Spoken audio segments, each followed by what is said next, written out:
আমার ছোটবেলার কথা আমি দেখেছি শর্ষিনা মাদ্রাসা পড়তাম। আব্বা টাকা দিতেন মাদ্রাসায় যাওয়ার সময়, আবার মা আবার মুরগির ডিম বিক্রি করা, বিভিন্ন জিনিস বিক্রি করা বা বাজার করা পয়সা, উদ্বৃত্ত কিছু পয়সা আব্বার অজান্তে আমার হাতের মুঠার মধ্যে দিয়ে দিতেন।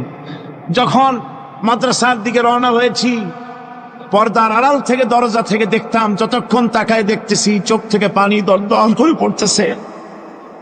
সুবহানাল্লাহ, মা কি জিনিস! আল্লাহ আল্লাহ আল্লাহ। হযরত আবু হুরায়রা রাদিয়াল্লাহু তাআলা আনহু রাসূলের সামনে এসে কাঁদতেছে। হুজুর বলছেন, আবু হুরায়রা কাঁদো কেন? রাতের বেলা কাঁদো কেন? হযরত আবু হুরায়রা বলছেন, হুজুর আমাকে মা মেরেছেন। হুজুর বলছেন, মা মারলো কেন? কোন অপরাধ করেছো? কোন গোস্তাখি করেছো? আবু হুরায়রা বলছেন, না হুজুর, কোন গোস্তাখি করি নাই, তবে মারলো কেন? হযরত আবু হুরায়রা বলছেন, হুজুর আমি আপনার দরবার থেকে ফিরতে রাত হয়ে গিয়েছিল। মা জিজ্ঞেস করলেন, আবু হুরায়রা এত রাত্রে কোথায় ছিলি? বললাম, আমি ছিলাম যে কদম চুমতে পারলে দুনিয়া ধন্য হয়, সেই দরবারে নববীর কদম মুবারক থেকে আসতে আমার দেরি হয়েছে। আমার মা মুশরিকা, আপনার নাম শুনে তার গায়ে আগুন জ্বলে উঠলো, আমাকে ধরে মারা আরম্ভ করলো। বলল, হয় আমার বাড়ি ছাড়বি আর না হয় মুহাম্মদ সাল্লাল্লাহু আলাইহি ওয়াসাল্লামের দরবার ছাড়বি। আমি বললাম, আমার মা, তুমি বুড়ি মানুষ, তোমার গায়ে যত শক্তি আছে সমস্ত শক্তি দিয়ে আমারে পিটাও, আমারে মারো। মারতে মারতে আমাকে বাড়ি থেকে তুমি বের করে দাও। তোমার বাড়ি শুদ্ধ তামাম দুনিয়া ছেড়ে দিতে পারি, আল্লাহর নবীর কদম মোবারক ছেড়ে দিতে পারি না। তোমার মা তোমাকে মেরেছে, তুমি আমার কাছে নালিশ করছো? আমার তো এখানে ইন্টারফেয়ার করার কিছুই নেই। সুবহানাল্লাহ সুবহানাল্লাহ। মা তোমাকে মেরেছে, এখানে আমার করার কিচ্ছু নাই। বিশ্ব নবী বলছেন, এত বড় পাওয়ারফুল নবী, লেজিসলেটিভ পাওয়ার, সারে আল্লাহ তাকে বানিয়েছেন শরীয়ত প্রণেতা।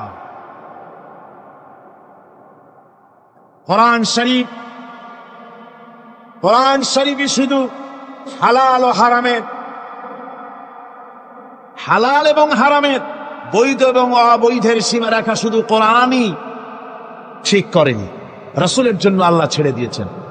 আল্লাহ রাসূলও হারাম, হালাল এবং হারামের বৈধতা অবৈধতার সীমারেখা নির্ধারণ করেছেন।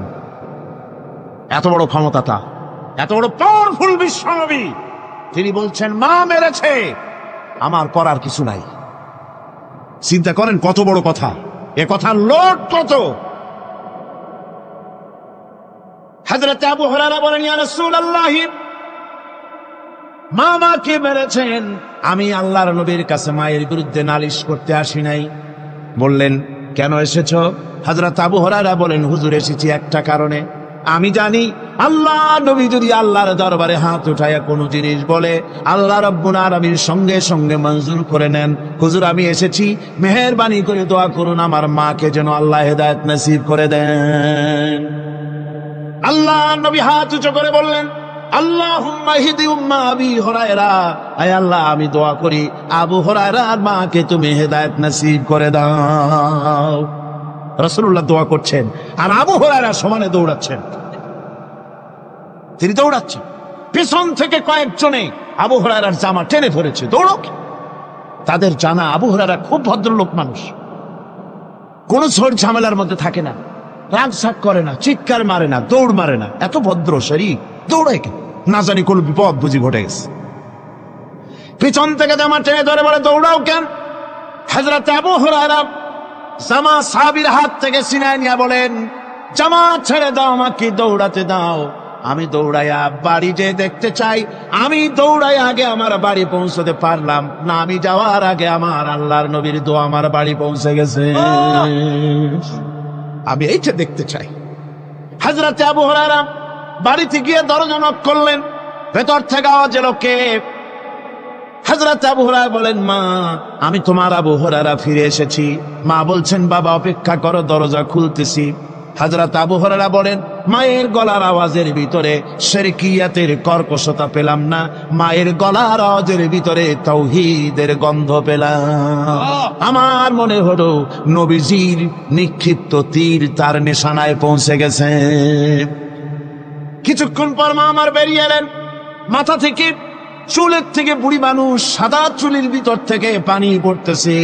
মা বলল, বাবারে, তোমারে মারার পর আমি বড় অনুতপ্ত হয়েছি, অনুশোচনা করেছি, আমি গোসল করেছি। মনে মনে ভাবলাম আমার ছেলে তো কোনো খারাপ জায়গায় যায় নাই, কেন তারে মারলাম? আমি বড় লজ্জায় পড়েছি তোমারে মেরে। ও আমার আবু হুরায়রা, আমি গোসল করেছি, পবিত্র হয়ে গেছি, জলদি করে আমাকে নিয়ে চলো বিশ্ব নবী জনাবে মুহাম্মদুর রাসূলুল্লাহর দরবারে।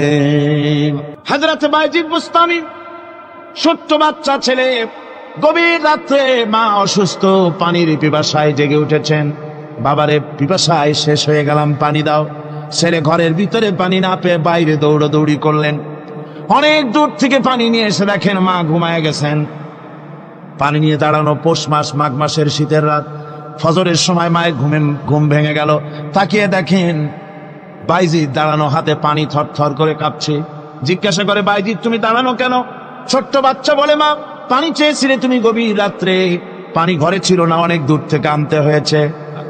মা বলছে, ঘুমাও নাই কেন গ্লাস ছুঁয়া? বাচ্চা বলে, ঘুমাই নাই।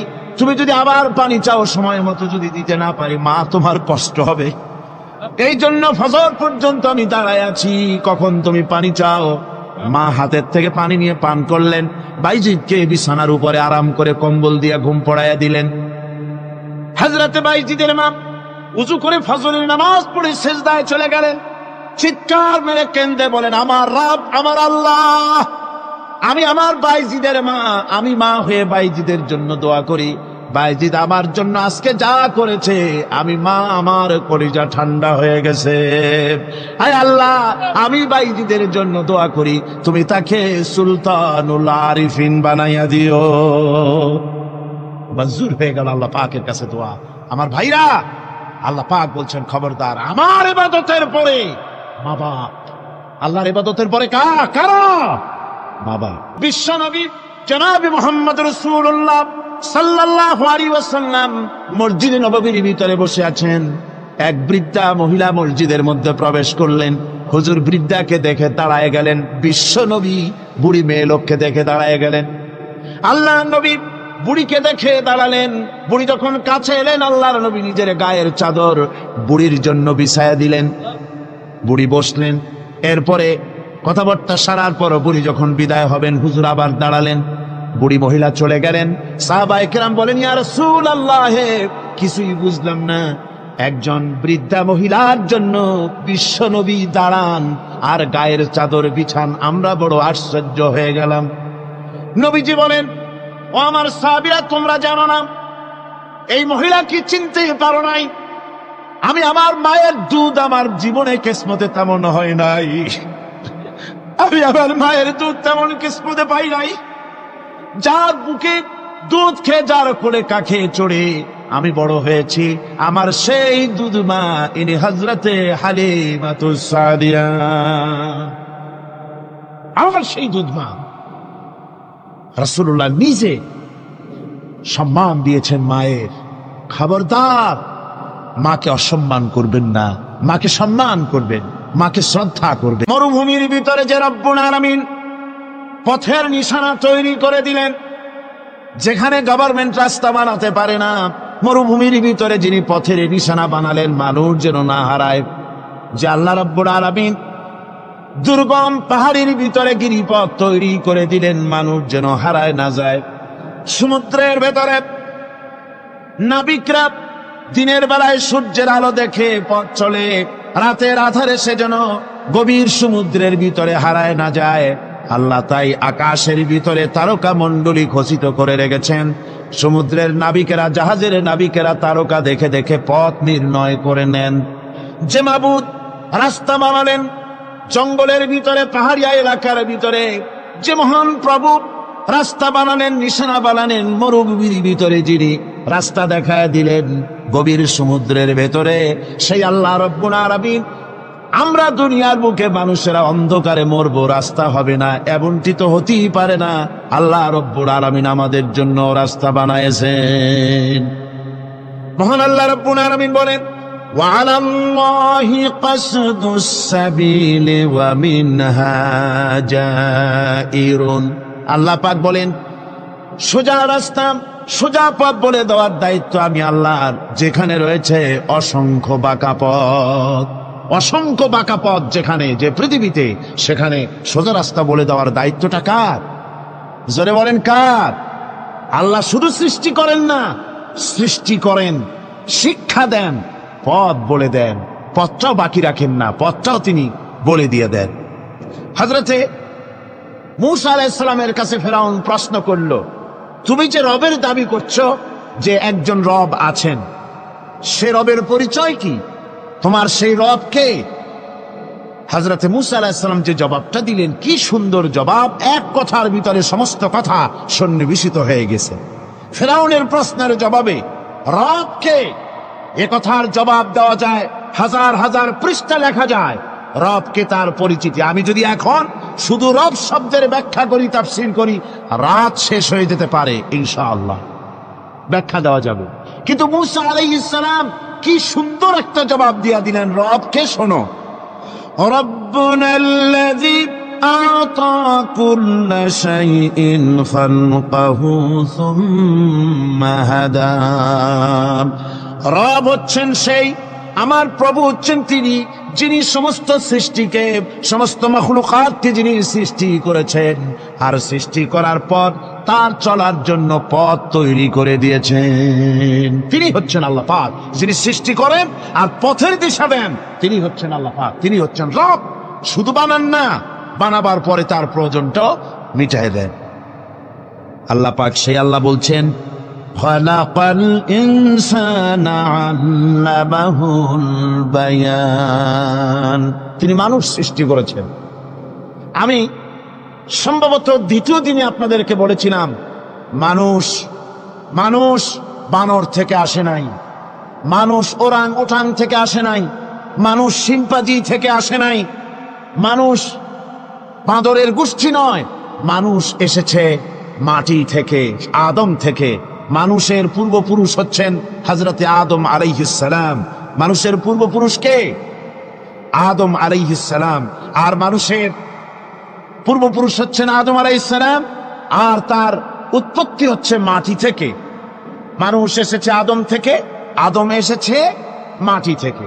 এখন আল্লাহ পাক বলছেন যে আমি হচ্ছি তোমার স্রষ্টা, আমি তোমাকে বানাইছি। কোরআনে কারীমের কথা এভাবে বলছে, কাইফা তাকফুরুনা বিল্লাহি ওয়া কুনতুম আমওয়াতান ফাহিয়াকুম সুম্মা ইউমীতুকুম সুম্মা ইউহয়ীকুম সুম্মা ইলাইহি তুরজাউন।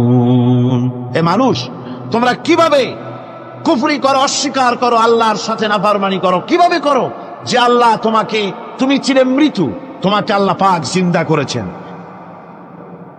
সুতরাং মানুষ জন্মের পূর্বে সব মৃত্যু ছিল, এ কথা তো আজ বিজ্ঞান সম্মত কথা, বৈজ্ঞানিক সত্য কথা। মানুষ জন্মের আগে মৃত্যু ছিল। কিভাবে?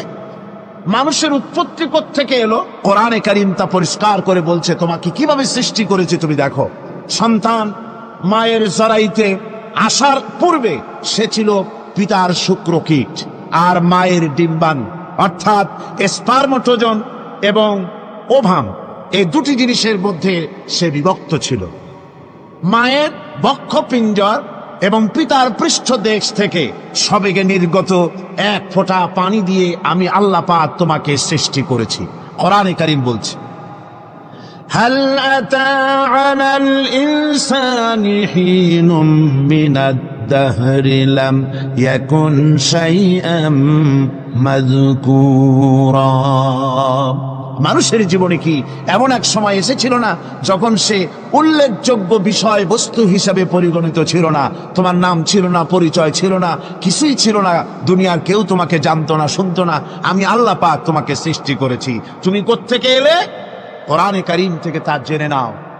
আল্লাহ রাব্বুল আলামিন বলেন, إنا خلقناكم من تراب ثم من نطفة ثم من علقة ثم من مضغة আমি রব্বুল আলামিন তোমাকে সৃষ্টি করেছি মাটির উপাদান দিয়ে তৈরি করলাম।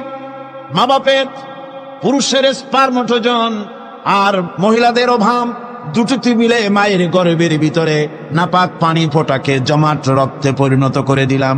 এই জমাট রক্তকে গোশত বানালাম, কচি কচি হাড় দিয়ে একটা বডি, একটা স্ট্রাকচার তৈরি করলাম। তারপরে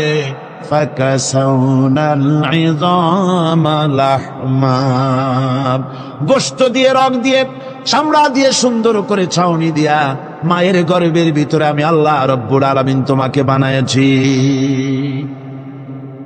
মায়ের পেটের ভিতরে ফি কারারিম মাকিন, একটি সুরক্ষিত জায়গায় তোমাকে আমি রেখে দিলাম, যেখানে কোনো রোগ, কোনো জার্ম যেখানে পৌঁছতে পারবে না, কোনো অসুবিধা হবে না। এমন একটা জায়গায়, এমন একটা ইন্টেনসিভ কেয়ার ইউনিটের ভিতরে রেখেছি। সুবহানাল্লাহ, একটা ইন্টেনসিভ কেয়ার ইউনিট যেখানে কোন রকমের কোন জার্ম প্রবেশ করবার কোনো ক্ষমতা নাই কারো। এমন একটা যে একটা প্যাকেট, সুন্দর একটা প্যাকেট, একটা কভারের মধ্যে তোমাকে তৈরি করা হলো মায়ের পেটের মধ্যে। তারপরে আজকে তুমি কুফরি করতেছো, আজকে আমাকে অস্বীকার করছো। ওই গর্ভের ভেতরে আমি ইচ্ছে করলে রক্তের পিণ্ডের আকারে মায়ের গর্ভ থেকে আবর্ষণ করে দিতে পারতাম, দুনিয়ার মুখ দেখতে পারতে না। মায়ের পেটের ভেতর থেকে মরা সন্তান হিসাবে বের করে দিতে পারতাম, বিকলাঙ্গ করে বের করে দিতে পারতাম, পঙ্গু করে বের করতে পারতাম। পারতেন না? আল্লাহ রাব্বুল আলামিন বলেন কেমনে বানালাম? খলাকাল ইনসান, মানুষ আমি সৃষ্টি করেছি মায়ের পেটের ভিতরে বসে। যখন ক্ষুধার উদ্রেক হলো, রুহ যখন এসে গেল, ক্ষুধা লাগলো, খাবারের প্রয়োজন হলো, আমি কেমনে খাওয়ালাম? দুনিয়ার কোনো মা বাপ, কোন নেতা, কোন ডাক্তার, কোন চিকিৎসা বিজ্ঞানী মায়ের পেটের সন্তানের খাবার সরবরাহ করতে পারে না।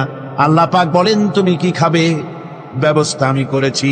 মায়ের মাসিক অসুখকে বন্ধ করে দিয়ে মায়ের নাভির সঙ্গে তোমার নাভির সাথে তার লাগাইয়া দিয়েছি, আর ওই তারের মাধ্যমে রক্ত বের করে দিয়া মায়ের রক্ত দিয়ে তিল তিল করে তোমারে বড় করেছি। রক্তটা মুখে লাগাই নাই, মুখে লাগলে পরে নাপাক রক্ত, মুখটা নাপাক হয়ে যাবে। নাভির ভিতর দিয়ে পাস করে দিলাম, মুখটাকে পবিত্র রেখে দিলাম, যাতে করে দুনিয়ায় আসার পর আমার পবিত্র বানানো মুখখানা দিয়া এই দুনিয়ায় বসে তোমার আল্লাহর পবিত্র নামের জিকির করতে পারো। এমন সুন্দর করে মায়ের পিঠের ভিতরে তৈরি করলাম, হাত দিলাম, পা দিলাম, সুন্দর করে বানালাম, এমন নিখুঁত করে বানালাম, তাকায়া দেখো নিজের দিকে, সুন্দর করে বানালাম। এরপরে কি করলাম? সুম্মা নুখরিজুকুম তিফলা, বাচ্চার আকারে মায়ের পেট থেকে আস্তে করে বের করে নিয়ে আসলাম। সুবহানাল্লাহ, আস্তে করে মায়ের পেট থেকে নিয়ে এসেছি পৃথিবীর বুকে। পৃথিবীতে যখন আসলে তখন তোমার অবস্থাটা কি ছিল? ক্ষুধার যন্ত্রণায় যদি মরেও যেতে, কান্দা ছাড়া ভাষা নাই। ভাষা আছে? কোন হুঁশ ছিল আমাদের? কোন জ্ঞান ছিল? আল্লাহ রাব্বুল আলামিন বলেন আল্লাহু আখরাজাকুম মিন বুতুনি উম্মাহাতিকুম লা তা'লামুনা শাইআ, মায়ের গর্ভ থেকে এমন অবস্থায় বের করে এনেছি যখন তোমার কোনো হুঁশ নাই, জ্ঞান নাই, কথা বলতে পারো না, পায়খানার ভিতরে পড়ে থাকো, ট্যা ট্যা করে কান্দা ছাড়া পথ নাই, পানির পিপাসায় গলা শুকায় যায়, কান্দা ছাড়া পথ নাই, মনের তোমার মুখের কোনো ভাষা নাই কান্না ছাড়া। আমি তোমার এমন আল্লাহ, আমি তোমার এমন স্রষ্টা, আমি তোমার এমন রব। তোমার ভাষা নাই বলে মায়ের কলিজার ভেতরে আমি তোমার প্রতি এক দুর্বিনীত মহব্বত পয়দা করে দিয়েছি। তোমার কান্না তোমার মায়ের বুকের মধ্যে শেল বিঁধে যায়। তুমি যখন কাঁদো, কান্নার আওয়াজ যখন মায়ের কানে চলে যায়, হাজারো কাজ ফেলে মা দৌড়াইয়া বাচ্চারে করে না। কি খাবে কেউ তৈরি করে না। আল্লাহ রাব্বুল আলামিন বলে বান্দারে দুনিয়ায় আসার আগে তুমি কি খাবে, খাবারের বন্দোবস্ত আমি আল্লাহ করেছি। আমি এমন স্রষ্টা, তুমি দুনিয়া আসার 6 মাস আগে তোমার মায়ের বুকের ওপরে তোমার খাদ্য গরম করে আমি আল্লাহ রিজার্ভ করে রেখে দিয়েছি। সেই খাদ্য শুধু খাদ্য নয়, রোগের প্রতিষেধক, এটা ওষুধ।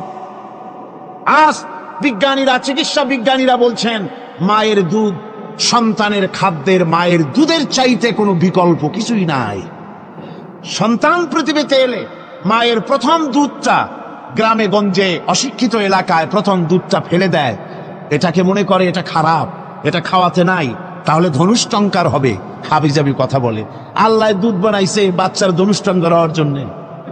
মায়ের ওই প্রথম দুধটা হচ্ছে সন্তানের জন্য সমস্ত রোগের প্রতিষেধক। সে ছিল পেটের ভিতরে একটা কাভারের মধ্যে, ওখানে কোনো জার্ম ছিল না, কোনো রোগ জীবাণু ছিল না। ও পৃথিবীতে এসেছে যেখানে অক্সিজেনের ভেতরে জার্ম রয়েছে, বাতাসের ভিতরে জার্ম রয়েছে, যার পরিবেশটা খারাপ হয়ে আছে। মানুষের শ্বাস প্রশ্বাসে নিঃশ্বাসে হাজারো রোগ জীবাণু ঘুরছে। এই রকমের একটা পৃথিবীতে এসেছে। আসার পরে কচি স্বাস্থ্য, কচি শরীর, কচি হার্ট, কচি লাংস, সেটাকে প্রতিরোধ করবে কি করে? সেজন্য আল্লাহ পাক মায়ের দুধের ভিতরে সমস্ত রোগের প্রতিষেধক দিয়ে দিয়েছেন। সুবহানাল্লাহ। আজকের বিজ্ঞানীরা তা স্বীকার করেছেন। অনেক মা তার সন্তানকে দুধ দেন না, নিজের শরীর স্বাস্থ্য ভালো রাখার চিন্তা করে বাচ্চাকে দুধ খাওয়ান না। এটা অত্যন্ত নির্মম কাজ। বাচ্চাকে দুধ খাওয়ালে বাচ্চার সাথে মায়ের মহব্বত বাড়ে। ইউরোপে, আমেরিকায় মাকে মা বলে ডাকে না, বাপকে শ্রদ্ধা করে না, সম্মান করে না। তার কারণ সেখানে মায়েরা তার সন্তানদেরকে কোলে নেয় না, সন্তানদেরকে ফিডার খাওয়ায়। আর আমি নিজের চোখে দেখেছি মায়েরা ইউরোপে, আমেরিকায় যখন শপিং এ আসে, তখন রাস্তায় যখন আসে, তখন ওই পুশ চেয়ার গুলিতে বাচ্চাকে শোয়াইয়া বাচ্চা এভাবে পুশ চেয়ারে করে ঠেলে নিয়ে যায়, আর কুত্তার বাচ্চাগুলি কোলে করে ঘুরে বেড়ায়। কুত্তার বাচ্চা কোলে নেয়, নিজের বাচ্চা পুশ চেয়ারে করে ঠেলে। সেই জন্য মায়ের প্রতি সন্তানের মহব্বত হয় না, সন্তানেরও মায়ের প্রতি কোনো শ্রদ্ধা জাগে না। আল্লাহর কি ব্যবস্থা! মায়ের কলিজার মধ্যে মহব্বত পয়দা করে দিয়েছেন আল্লাহ পাক। মায়ের বুকের দুধের ভিতরে আল্লাহ রাব্বুল আলামিন, আল্লাহ পাক বলছেন, আমি মানুষ সৃষ্টি করেছি আর তার সমস্ত প্রয়োজন মিটিয়েছি, তার খাবারের সব প্রয়োজন মিটিয়ে দিয়েছি। দুধটাকে ঘন করি নাই হজম করতে পারবে না বলে, ওই দুধটা সামান্য পাতলা করে দিয়েছি, ওর ভিতরে সামান্য মিষ্টি দিয়েছি। দুধের বোটার ভিতরে একটা ছিদ্র দিলে, চোষা মারলে পরে অনেকগুলি দুধ বেরিয়ে এসে গলাটা আটকে যেত, তোমার কচি কণ্ঠ গলা আটকে যেত, শ্বাস করতে পারতে না। এজন্য মায়ের স্তনের বোটার ভিতরে সূক্ষ্ম সূক্ষ্ম 32টা ছিদ্র করে আস্তে করে দুধ বার করে তোমার জীবন আমি বাঁচাইছি। খলাকাল ইনসান, মানুষ সৃষ্টি করেছি আমি আল্লাহ পাক। সুতরাং যে আল্লাহ পাক এ মানুষ সৃষ্টি করলেন আর মায়ের কলিজার ভিতরে মহব্বত পয়দা করে দিলেন, সে আল্লাহ পাক বলছেন, খবরদার ওই মাকেও যেন আবার ভুলে যেও না।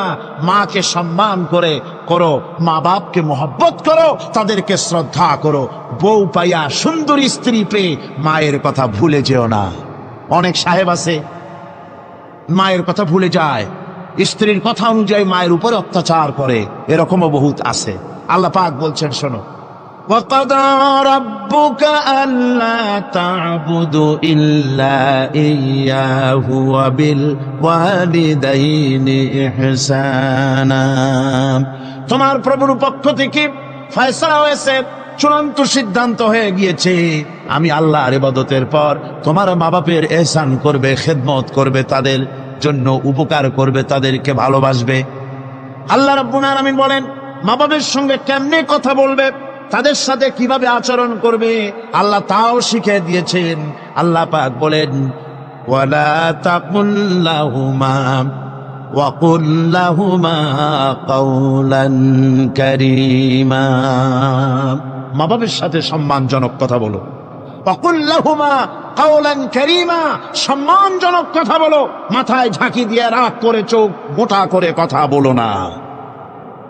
তুমি সন্তান, তোমার জন্য সবচাইতে বড় পীর তোমার আব্বা, তোমার আম্মা, ঠিক কিনা কন? ছেলের জন্য, মেয়ের জন্য, সন্তানের জন্য সব চাইতে বড় পীর কে? বাপ মা। এটা ভালো করে মনে রাখতে হবে। আপনার মৌলানা সাহেবদের দোয়া, পীর সাহেবদের দোয়া কবুল হতেও পারে, নাও হতে পারে, 50-50 সম্ভাবনাও আছে, আবার সম্ভাবনা নাই। কিন্তু মা বাবের দোয়া কবুল হবে 100% সিউরিটি রয়েছে। রাসূলুল্লাহ বলেছেন 3 জনের দোয়া কবুল হবে, মুস্তাজাবুদ দাওয়াত। কয়জনের দোয়া কবুল হবে? আল্লাহ রাব্বুল আলামিনের হাবিব বলেন 3 জনের দোয়া কবুল হবে আল্লাহর দরবারে।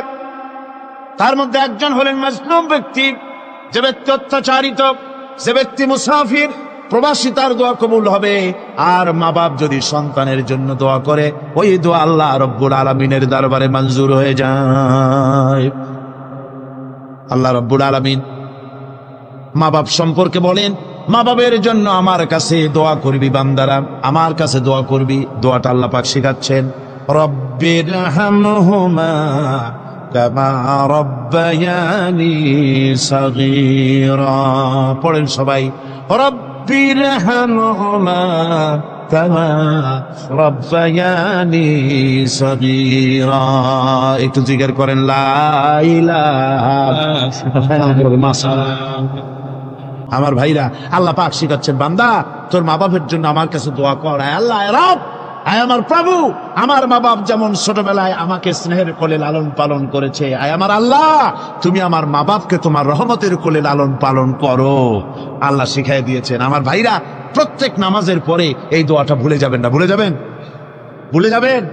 আমার ভাইয়েরা, আমার বোনেরা, সবাই প্রত্যেক নামাজের পরে পড়বেন, রব্বিরহামহুমা কামা রব্বায়ানি সাগীরা। এই দোয়া করতে কেউ ভুলে যাবেন না।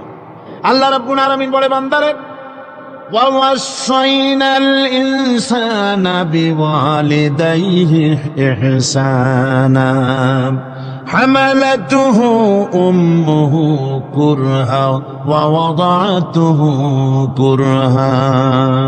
আল্লাহ পাক বলেন, আমি পৃথিবীর সমস্ত মানব মণ্ডলীকে উপদেশ দিয়েছি, মা বাপকে সম্মান করো, শ্রদ্ধা করো, তাদের উপকার করো। তার কারণ হলো তোমার মা তোমাকে গর্ভে ধারণ করেছে অত্যন্ত কষ্টের সাথে। আল্লাহ বলতেছেন, মা তোমাকে গর্ভ ধারণ করেছে অত্যন্ত কষ্টের সাথে, এরপরে তোমাকে ডেলিভারি করেছেন অত্যন্ত কষ্টের সাথে, তোমাকে ডেলিভারি করেছেন। আমার ভাইয়েরা, জনাব অধ্যাপক মফিজুর রহমান সাহেব আমাকে বলছেন যে মাহফিলের চতুর্দিকে ওনাদের কাছে রিপোর্ট এসেছে এক শ্বাসরুদ্ধকর পরিবেশ সৃষ্টি হয়ে গিয়েছে। মহিলাদের ভেতরে 3 জন নাকি সেন্সলেস হয়ে পড়েছেন, এত প্রচন্ড ভিড় হয়েছে সেখানে। আপনারা দোয়া করুন আল্লাহ যেন এই মাহফিলকে সুন্দর রূপে পরিচালিত করে দেন, রহমতের হাওয়া যেন বহায় দেন। জোরে কোন আমিন, আরো জোরে কোন আমিন। আমি দেখতে পাচ্ছি আপনারা ঠাসাঠাসি করে বসেছেন, তারপরেও আল্লাহ পাক কোরআন শরীফে বলেছেন, তোমরা যদি অপর ভাইকে একটু জায়গা করে দাও, নিজের জায়গা কম করে, আল্লাহ বেহেশতের মধ্যে তোমার জায়গা বাড়াই দেবেন। আল্লাহ পাক কোরআন শরীফে বলেছেন। আমি সমস্ত মুসলমান একজনও দাঁড়াবেন না, একবার দাঁড়াবেন না। বসা অবস্থায় আপনারা সামনের দিকে চেপে আসেন, এই মঞ্চের দিকে বসা অবস্থায় সমস্ত মানুষ নড়ে চড়ে বসেন, হরকতে বরকত হবে, নড়ে চড়ে বসেন। আর এই ফাঁকে দাঁড়াবেন না, খবরদার। বসা অবস্থায় মঞ্চের দিকে চেপে আসেন, আর জোরে সোরে মহব্বতের সাথে জিকির করেন, লা ইলাহা ইল্লাল্লাহ, লা ইলাহা ইল্লাল্লাহ, লা ইলাহা ইলাহা ইল্লাল্লাহ, লা ইলাহা ইল্লাল্লাহ, লা ইলাহা ইল্লাল্লাহ।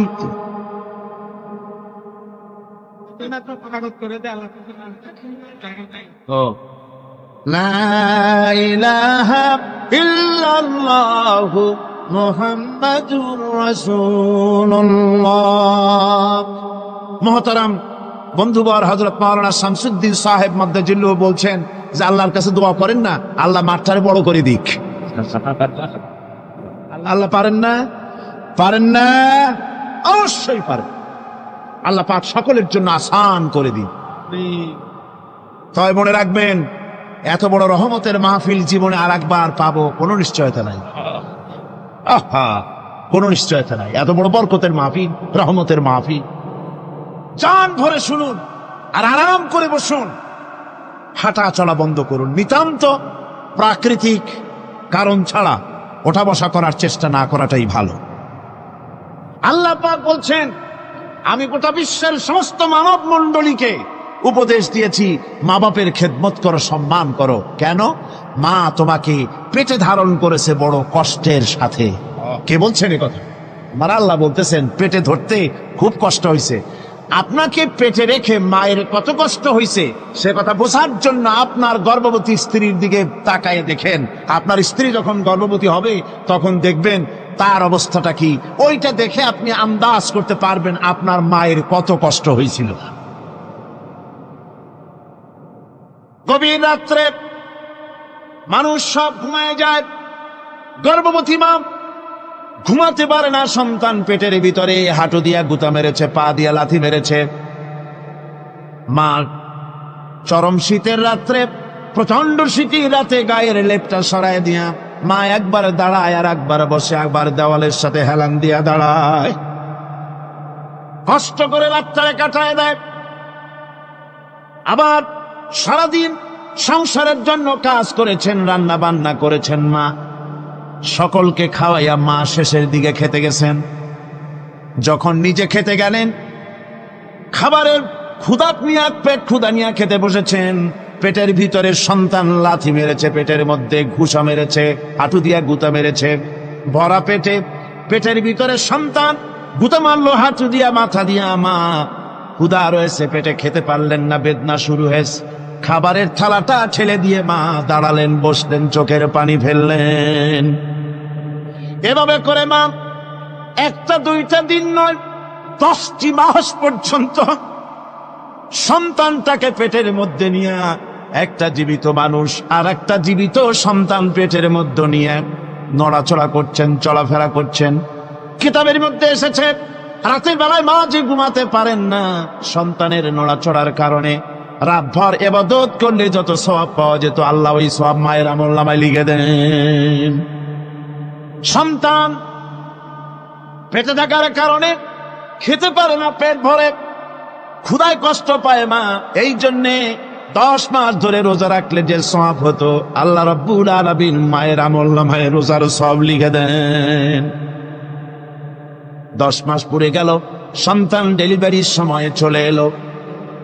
মায়ের মন বিমর্ষ, সন্তান ডেলিভারি হবে, না জানি মরে যাই নাকি, না জানি অপারেশন লাগে নাকি, কি অবস্থা হবে। মা খেতে পারে না, মুখটা শুকায়া যায়।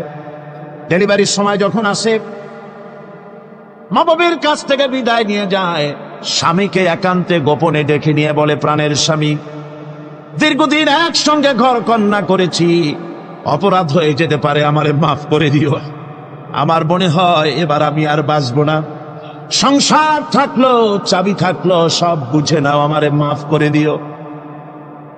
মা চলে গেল সতিকা গৃহে, ক্লিনিকে চলে গেল, অপারেশন থিয়েটারে চলে গেল, অথবা ডেলিভারির জায়গায় চলে গেল। ডেলিভারির পেইন শুরু হয়ে গেল, বেদনা শুরু হয়ে গেল। এক একটা বেদনা যেন মায়ের এক একটা মৃত্যু যন্ত্রণা শুরু হয়ে যায়। এমন যন্ত্রণা, প্রসব বেদনা দুনিয়ার ভুক্তভোগী মা ছাড়া আর কেউ জানে না।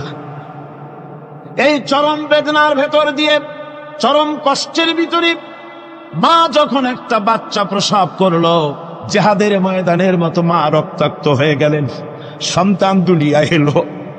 মা তখন অস্থির থাকেন। এত বড় বিরাট কষ্টের ভিতরে আল্লাহ রাব্বুল আলামিন বলেন, সন্তান যখন ডেলিভারি হয়ে গেল, মায়ের মনের ভিতরে আমি তখন এই ফিলিংস, এই টেন্ডেন্সি জাগ্রত করে দিই, দেখ কি হয়েছে। মা তখন দেখতে চায় কি হয়েছে।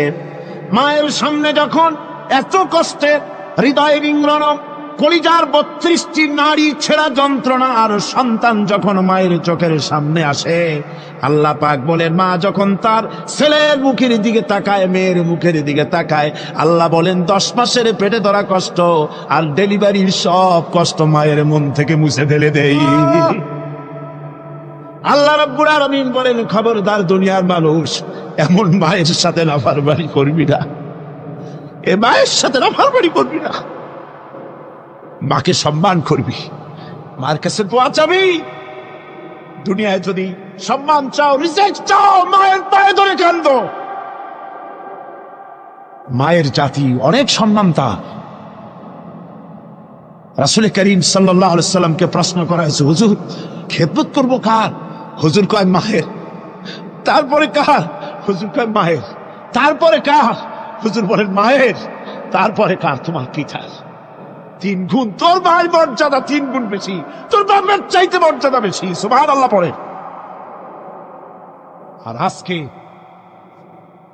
ইসলামের শত্রুরা তারা বলে যে ইসলাম নারীর অধিকার আদায় করে না। নারীর অধিকার ইসলাম দেয় নাই তো কে দিয়েছে? আমার বন্ধুগণ, বিশ্ব নবী জনাবে মুহাম্মদ রাসূলুল্লাহ সাল্লাল্লাহু আলাইহি ওয়াসাল্লাম মসজিদে নববীর ভিতরে বসে আছেন। এক বৃদ্ধা মহিলা মসজিদের মধ্যে প্রবেশ করলেন। হুজুর বৃদ্ধাকে দেখে দাঁড়ায় গেলেন। বিশ্ব নবী বুড়ি মেয়ে লোককে দেখে দাঁড়ায় গেলেন। আল্লাহ নবী বুড়িকে দেখে দাঁড়ালেন। বুড়ি যখন কাছে এলেন, আল্লাহর নবী নিজের গায়ের চাদর বুড়ির জন্য বিছায়া দিলেন।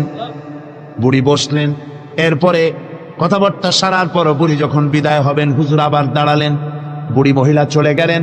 সাহাবায়ে কেরাম বলেন, ইয়া রাসূলুল্লাহ, কিছুই বুঝলাম না। একজন বৃদ্ধা মহিলার জন্য বিশ্ব নবী দাঁড়ান আর গায়ের চাদর বিছান, আমরা বড় আশ্চর্য হয়ে গেলাম। নবীজি বলেন, ও আমার সাহাবীরা, তোমরা জানো না এই মহিলা কি চিনতে পারো নাই? আমি আমার মায়ের দুধ আমার জীবনে কিসমতে তেমন হয় নাই। আমি আমার মায়ের দুধ তেমন কিসমতে পাই নাই। যার বুকে দুধ খেয়ে, যার কোলে কাখে চড়ে আমি বড় হয়েছি, আমার সেই দুধ মা ইনি হযরতে হালিমাতুস সাদিয়া। আমার সেই দুধ মা। রাসূলুল্লাহ নিজে সম্মান দিয়েছেন মায়ের। খবরদার, মাকে অসম্মান করবেন না, মাকে সম্মান করবেন, মাকে শ্রদ্ধা করবেন। আমার বন্ধুগণ, আলেম ওলামা পীর বুজুর্গদের জন্য হাদিয়া তো দেন আপনারা, কোনো নিষেধ নাই, দেন। হাদিয়া দেওয়াও সুন্নত, নেওয়াও সুন্নত, দিবেন, আমি কোনো নিষেধ করি না। কিন্তু আমি বলতে চাই, পীর বুজুর্গদের কাছে, আলেম ওলামাদের কাছে হাদিয়া দিয়া আল্লাহরে যত না খুশি করতে পারবেন, এই ডালিম বেদানার মৌসুমে বেদানা একটা ভেঙে নিজ হাতে যদি ভাইয়ের মুখে তুলে দেন, আল্লাহর আরশ খুশি হয়ে যাবে, আল্লাহর আরশ আজিম খুশি হয়ে যাবে, আল্লাহ পাক খুশি হয়ে যাবে। মায়েরে খাওয়াও, বাপকে খাওয়াও, তোমার সবচেয়ে বড় পীর তিনি। সুবহানাল্লাহ পড়ে, সুবহানাল্লাহ। মা বাপ যদি একটু দোয়া করে দেয়, তোমার জিন্দেগির কাম শেষ। একটু বদদোয়া করলে জাহান্নামে যাবা। কোন পীর সাহেব বদদোয়া করলে জাহান্নামে যাবে এমন কথা নয়। কোন মাওলানা বদদোয়া করলে দোজখে যাবে এমন কথা নয়। রাসূল বলেছেন, হুমা জান্নাতুকা ওয়া নারুকা। মা বাপ তোমার বেহেশত, মা বাপ তোমার জাহান্নাম। মা বাপ যদি অসন্তুষ্ট হয়, দোজখে যাবি, আর মা বাপ যদি খুশি, আল্লাহর জান্নাতে চলে যাবে। সুবহানাল্লাহ, সুবহানাল্লাহ, সুবহানাল্লাহ। মায়ের পায়ের তলে তোর বেহেশত। আমরা পুরুষ, আমাদের গত বছরও বলেছি, আমরা পুরুষ, আমাদের পায়ের তলে জুতা। আমাদের পায়ের তলে কি? শুধু জুতা। আর আমার মা, আমার মায়ের জাতি যারা এই প্যান্ডেলে বসে আছেন, আমার মায়েরা বোনেরা, মায়ের জাতি যারা পৃথিবীতে, মায়ের জাতি পায়ের তলে আল্লাহর বেহেশত। সুবহানাল্লাহ। নারীর মর্যাদা ইসলাম দেয় নাই। কে দিয়েছে? আল্লাহ দিয়েছেন, আল্লাহর রাসূল দিয়েছেন। আমার বন্ধুগণ, হযরত বাইজিদ বুস্তামি, ছোট্ট বাচ্চা ছেলে, গভীর রাত্রে মা অসুস্থ, পানির পিপাসায় জেগে উঠেছেন। বাবারে, পিপাসায় শেষ হয়ে গেলাম, পানি দাও। ছেলে ঘরের ভিতরে পানি না পেয়ে বাইরে দৌড়াদৌড়ি করলেন। অনেক দূর থেকে পানি নিয়ে এসে দেখেন মা ঘুমায় গেছেন। পানি নিয়ে দাঁড়ানো, পৌষ মাস, মাঘ মাসের শীতের রাত, ফজরের সময় মায়ের ঘুম ভেঙে গেল। তাকিয়ে দেখেন বাইজিদ দাঁড়ানো, হাতে পানি থরথর করে কাঁপছে। জিজ্ঞাসা করে, বাইজিদ তুমি দাঁড়ানো কেন? ছোট্ট বাচ্চা বলে, মা পানি চেয়েছিলে তুমি গভীর রাত্রে, পানি ঘরে ছিল না, অনেক দূর থেকে আনতে হয়েছে। মা বলছে, ঘুমাও নাই কেন গ্লাস ছুঁয়া? বাচ্চা বলে, ঘুমাই নাই। তুমি যদি আবার পানি চাও, সময় মতো যদি দিতে না পারি, মা তোমার কষ্ট হবে। এই জন্য ফজর পর্যন্ত আমি দাঁড়ায় আছি, কখন তুমি পানি চাও। মা হাতের থেকে পানি নিয়ে পান করলেন, বাইজিদকে বিছানার উপরে আরাম করে কম্বল দিয়ে ঘুম পড়াইয়া দিলেন। হযরতে বাইজিদের মা উযু করে ফজরের নামাজ পড়ে সিজদায় চলে গেলেন। চিৎকার মেরে কেঁদে বলেন, আমার রব, আমার আল্লাহ, আমি আমার বাইজিদের মা, আমি মা হয়ে বাইজিদের জন্য দোয়া করি। বাইজিদ আমার জন্য আজকে যা করেছে, আমি মা, আমার কলিজা ঠান্ডা হয়ে গেছে। আয় আল্লাহ, আমি বাইজিদের জন্য দোয়া করি, তুমি তাকে সুলতানুল আরিফিন বানাইয়া দিও। মঞ্জুর হয়ে গেল আল্লাহ পাকের কাছে দোয়া। আমার ভাইরা, আল্লাহ পাক বলছেন, খবরদার, আমার ইবাদতের পরে মা বাপ, আল্লাহর ইবাদতের পরে কারা? মা বাপ। মা বাপকে সম্মান করো, শ্রদ্ধা করো, মোহাব্বত করো, কিসমত খুলে যাবে, কিসমত খুলে যাবে। মা বাপকে সম্মান করো। হযরত আবু হুরায়রা রাদিয়াল্লাহু তাআলা আনহু রাসূলের সামনে এসে কাঁদতেছেন। হুজুর বলছেন, আবু হুরায়রা কান্দো কেন? কান্দো কেন? রাতের বেলা কান্দো কেন? হযরত আবু হুরায়রা বলছেন, হুজুর, আমাকে মা মেরেছেন। হুজুর বলছেন, মা মারলো কেন? কোন অপরাধ করেছো? কোন গোস্তাখি করেছো? আবু হুরায়রা বলছেন, না হুজুর, কোন গোস্তাখি করিনি, তবে মারলো কেন? হযরত আবু হুরায়রা বলছেন, হুজুর, আমি আপনার দরবার থেকে ফিরতে রাত হয়ে গিয়েছিল। মা জিজ্ঞেস করলেন, আবু হুরায়রা, এত রাত্রে কোথায় ছিলি? বললাম, আমি ছিলাম যে কদম চুমতে পারলে দুনিয়া ধন্য হয়, সেই দরবারে নববীর কদম মুবারক থেকে আসতে আমার দেরি হয়েছে। আমার মা মুশরিকা, আপনার নাম শুনে তার গায়ে আগুন জ্বলে উঠলো, আমাকে ধরে মারা আরম্ভ করলো। বলল, হয় আমার বাড়ি ছাড়বি, আর না হয় মুহাম্মদ সাল্লাল্লাহু আলাইহি ওয়াসাল্লামের দরবার ছাড়বি। আমি বললাম, আমার মা, তুমি বুড়ি মানুষ, তোমার গায়ে যত শক্তি আছে সমস্ত শক্তি দিয়ে আমারে পিটাও, আমারে মারো। মারতে মারতে আমাকে বাড়ি থেকে তুমি বের করে দাও। তোমার বাড়ি শুদ্ধ, তামাম দুনিয়া ছেড়ে দিতে পারি, আল্লাহর নবীর কদম মোবারক ছেড়ে দিতে পারি না।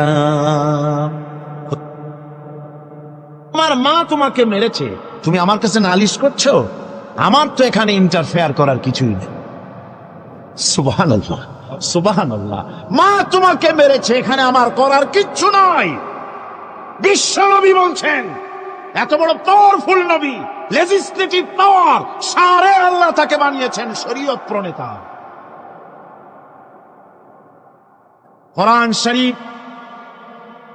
কোরআন শরীফই শুধু হালাল ও হারামের, হালাল এবং হারামের, বৈধ এবং অবৈধের সীমারেখা শুধু কোরআনই ঠিক করেনি, রাসূলের জন্য আল্লাহ ছেড়ে দিয়েছেন।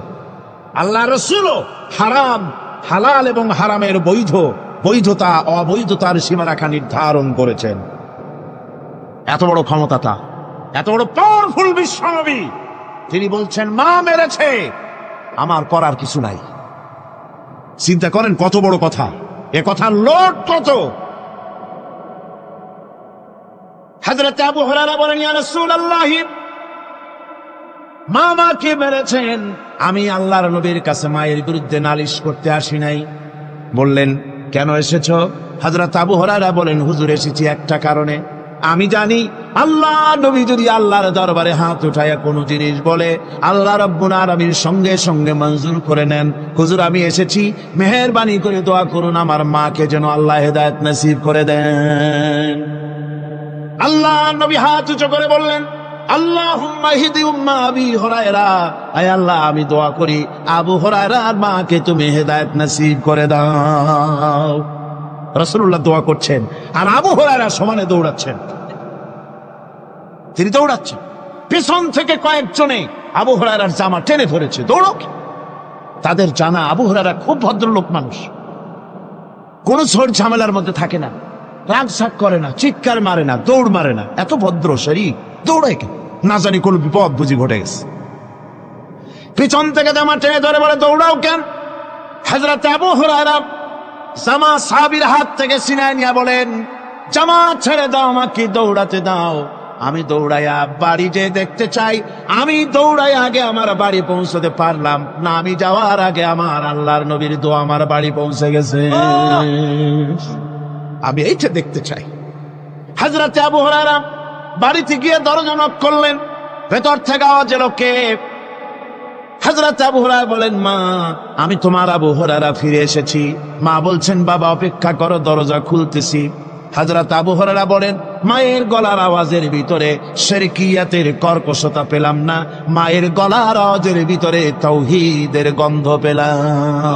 আমার মনে হলো নবীজির নিক্ষিপ্ত তীর তার নিশানায় পৌঁছে গেছে। কিছুক্ষণ পর মা আমার বেরিয়ে এলেন। মাথা থেকে, চুলের থেকে বুড়ি মানুষ, সাদা চুলের ভিতর থেকে পানি পড়তেছে। মা বলল, বাবারে তোমারে মারার পর আমি বড় অনুতপ্ত হয়েছি, অনুশোচনা করেছি, আমি গোসল করেছি। মনে মনে ভাবলাম আমার ছেলে তো কোনো খারাপ জায়গায় যায় নাই, কেন তারে মারলাম? আমি বড় লজ্জায় পড়েছি তোমারে মেরে। ও আমার আবু হুরায়রা, আমি গোসল করেছি, পবিত্র হয়ে গেছি, জলদি করে আমাকে নিয়ে চলো বিশ্ব নবী জনাবে মুহাম্মদুর রাসূলুল্লাহর দরবারে।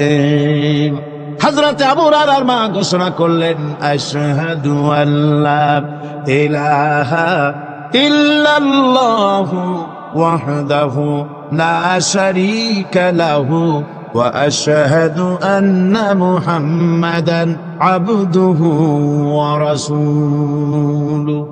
আমার ভাইরা, মা বাপ সবচেয়ে সম্মানের জিনিস। আল্লাহর ইবাদতের পরই মা বাপের খেদমত করতে হবে। আল্লাহ পাক বলছেন, বান্দারে দেখ, মায়ের পেট থেকে আনলাম, মায়ের বুকের মধ্যে মহব্বত পয়দা করলাম, এত মহব্বত দিলাম তোর উপরে, যে কোনো বিদেশে যান, যেখানে যান, বাড়িতে ফিরলে পরে সকলে, ছেলে মেয়ে ভাই বোন সবাই দেখবে সুটকেসে আমার জন্য আনছে কি। সবাই চিন্তা করবে আমার জন্য কি এনেছে। একমাত্র মা সন্তানের মুখের দিকে তাকাবে, কখন খাইছে সে। সুবহানাল্লাহ, সুবহানাল্লাহ। আমার বাসার মুখখানা শুকনা, তুই বুঝি আজকে কিছু খাইস নাই।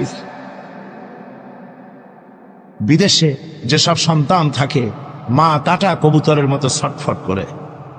আমার ছোটবেলার কথা আমি দেখেছি। শর্ষিনা মাদ্রাসায় পড়তাম, আব্বা টাকা দিতেন মাদ্রাসায় যাওয়ার সময়, আবার মা আবার মুরগির ডিম বিক্রি করা, বিভিন্ন জিনিস বিক্রি করা বা বাজার করা পয়সা, উদ্বৃত্ত কিছু পয়সা আব্বার অজান্তে আমার হাতের মুঠার মধ্যে দিয়ে দিতেন।